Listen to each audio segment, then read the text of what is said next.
How many of you would like a really, really great fishing partner? No, not me. I already have one.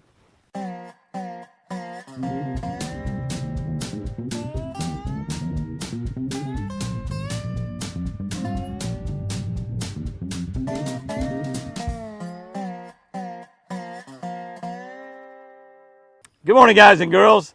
August the 10th, we're going to be looking at obviously one of my favorite books of the Bible, Proverbs. Y'all already know that. We got a lot of scripture out of Proverbs for the year. Proverbs 31:10, 31:10.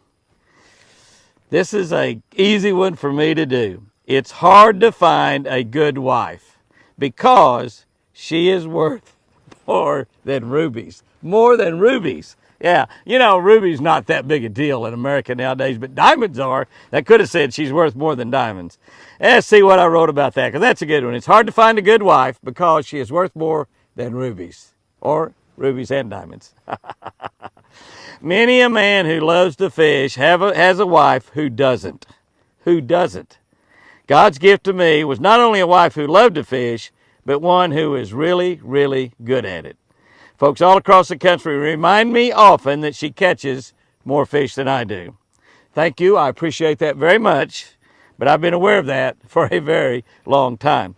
A guy sent me a note just this week, as a matter of fact, from either YouTube or Facebook, I think YouTube, and he said, Jimmy, he said, the first time you found somebody that could beat you fishing, you married her. That's probably pretty true, but I can find a lot of people that can beat me in fishing.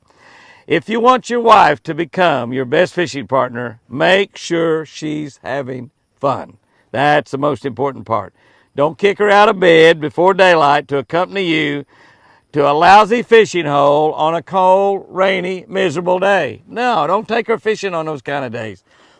Unless you're really, really, really into bass fishing, you're probably not going to enjoy that day either. But you're going to go do it anyway just because, well, you're a fisherman. Yeah, and you go on the rainy days, the bad days, the good days.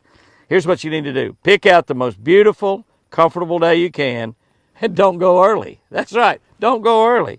Fish the last few hours before sunset. Go to your very best honey hole. Fish for whatever kind of fish is biting. You hear me, bass fishermen? Fish for whatever kind of fish is biting. If it's crappie, fish for crappie. If it's bass, fish for bass. Catfish, fish for catfish. Actually, if you're trying to get anyone involved in fishing, fish for something they can catch. It's good advice for kids, too. If you want to get your kids involved in fishing, take them bluegill fishing, take them crappie fishing, take them white bass fishing. Go down to Texoma and get with Striper Express, Chris Carey and those guys down there, and go catch you 30 or 40 stripers. Just something that they will have fun fishing so they want to go again. And this one right here is, I want to add this one. I almost didn't read the last part of this devotional. Almost just left it to your imagination. And don't gripe at her. Don't gripe at her. Here's my 3 words. No matter what. And then just sit back, guys, and let God do the rest. Now, I'm sure if Chris was here to testify right now, she would tell you that that's exactly how she got so interested in fishing. Don't strike me, God. I don't gripe at her. That's right. I don't gripe at her. I do kick her fatty out of bed early in the morning before daylight to go fishing, but, you know, we've been fishing tournaments for years, so you got to do that. And I do take her on lousy, cold, rainy, miserable days. But you got to realize she loves to fish just like I love to fish.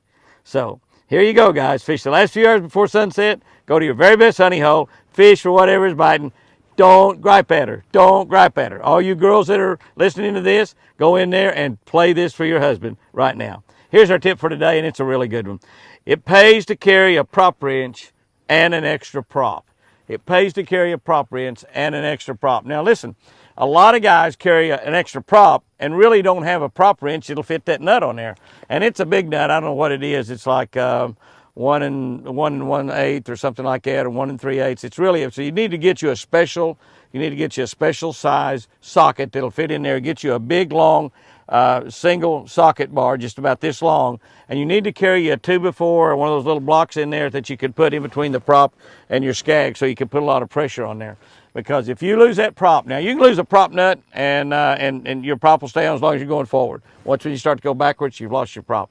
You can throw a blade off of a prop, particularly the new high performance props we have nowadays. Now, the Mercury Furies that I've been using, I don't think I've ever thrown a blade off of them, but people throw blades off of them, particularly if they're running really thin, real high performance props. You can obviously hit something and damage your prop. So carry an extra prop and carry a prop wrench and a block of wood in there so you can change that out in the water. Normally you got to get on the bank to do it or stand in the water to do it on the new boats we have nowadays.